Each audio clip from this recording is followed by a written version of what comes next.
Desde hace algunos años, los teléfonos celulares o móviles se han convertido en una plataforma más en el sector del ocio electrónico. Aunque comenzaron de forma sencilla, cada vez salen títulos más elaborados, con unos tremendos gráficos a medida que iba mejorando su hardware. Sin embargo, siempre los juegos cuya jugabilidad es sencilla, tal vez demasiado, tienden a volverse los favoritos de muchos, debido a que no se requiere conocimientos o destrezas especiales para poder disfrutarlos.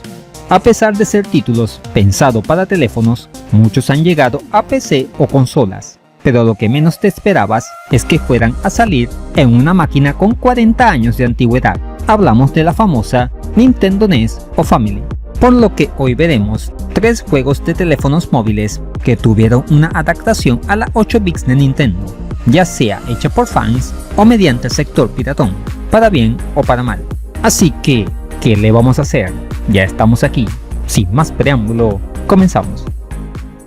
Empezamos con la adaptación no oficial de estas aves con mal carácter. Nos referimos a Angry Birds, en particular a esta versión piratona llamada Angry Birds 3. Aparentemente fue hecho por la empresa de origen chino Nicecock Software. El juego consiste en lo mismo que la entrega original: acabar con los cerdos lanzándoles pájaros con una onda o resortera.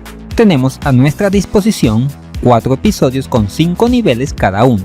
Gráficamente está pasable, con una puesta en escena bastante resuelta en lo que cabe. Los fondos irán cambiando a medida que pasemos los episodios. No creo que podamos exigir mucho de un juego hecho por una compañía piratona. Solo tenemos a nuestra disposición un tipo de pájaro, y los ángulos y la fuerza del disparo están preestablecidos, lo que reduce mucho la dificultad. Disponemos de 5 intentos, tras lo cual, si fallamos, podemos reintentar o salir.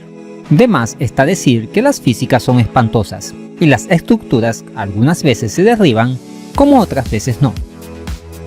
Aún así, el juego no es demasiado exigente, de hecho te lo puedes pasar en 1 hora como mucho. Respecto al tema sonoro, es deficiente.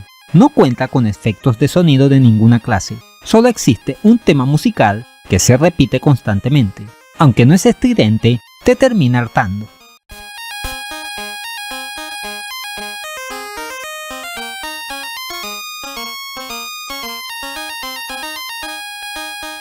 Mejor juégalo sin auriculares o con el volumen bajo. A pesar de todo, y aunque parezca una locura lo que voy a decir, el título entretiene y te lo puedes pasar bien con él. Resumiendo, a pesar de sus defectos, le puedes dar una oportunidad si no eres muy exigente. Seguimos con el que fue uno de los fenómenos más populares allá en el 2013, y aún no entiendo por qué. Hablamos de Flappy Bird, creado por el vietnamita Don Nguyen. En este caso, el encargado de la conversión fue el programador sueco Nyore en el 2014. Como muchos sabrán, la mecánica del juego es muy sencilla, simplemente ir avanzando hacia adelante a través de los tubos sin tocarlos. El port es bastante fiel, recreando de una forma bastante fidedigna la apariencia del título. Claro, tampoco es que era la gran cosa. Aunque poco jugué la versión original, me parece que las físicas están un poco cambiadas y los tubos son más anchos. Eso o es que soy muy malo jugando esto. En cuanto al sonido, es prácticamente inexistente, solo una breve melodía en la pantalla de inicio y el sonido del aleteo del ave. Poco más se puede decir de un juego tan básico y que a día de hoy todavía no sé por qué tuvo tanto éxito. Bueno, será cuestión de gustos.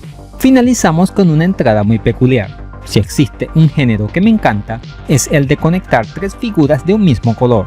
En el mundo de los móviles, los más conocidos son el Candy Crush y el Bejeweled.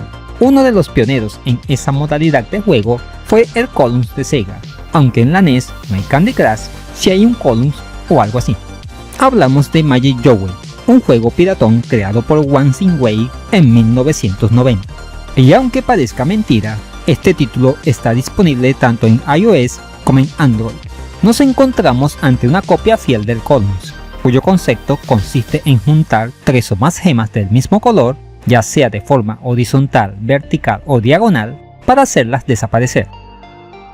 Si toda la pantalla se llena hasta arriba, nos quedamos sin espacio y perdemos. En términos visuales, me parece que cumple muy bien, teniendo en cuenta que es un juego de puzzles, con algunos efectos interesantes como la luna y las estrellas que se mueven de fondo, y la Estatua de la Libertad a la derecha. Estos irán cambiando de color a medida que pasemos de nivel. El aspecto sonoro está muy cuidado, escuchamos melodías que me parecen de buena calidad para ser un título piratón.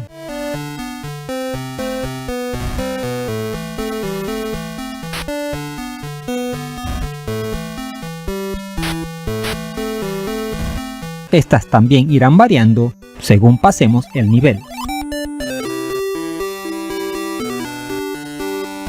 Los efectos igualmente son muy correctos. Al final de cada etapa saldrá una pieza especial que elimina todas las gemas del color que toque.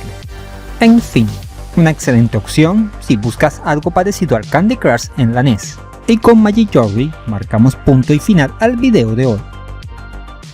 En conclusión, acabamos de ver 3 adaptaciones de juegos de móviles para la clásica Nintendo NES. Aunque parezca contradictorio, estos títulos más actuales presentan una jugabilidad que le calza muy bien a esta antigua máquina de 8 bits, ya que son juegos sencillos y directos, sin complicaciones. ¿Veremos más adaptaciones de este tipo? Esperemos que sí, ya que no dejan de ser una opción muy llamativa y curiosa. Y eso es todo, amigos.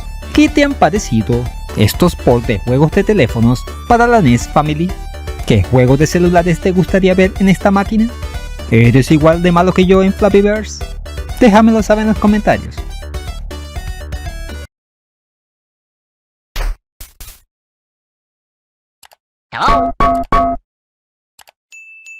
Ahora ya puedes patrocinar al canal a través de Patreon.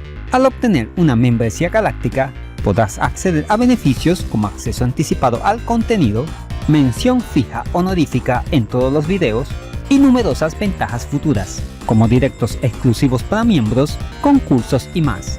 No pierdas la oportunidad de unirte a esta comunidad, que no para de crecer gracias a tu apoyo. Si te gustó este video, aquí te dejo 2 opciones que pueden ser de tu agrado. Allí te espero.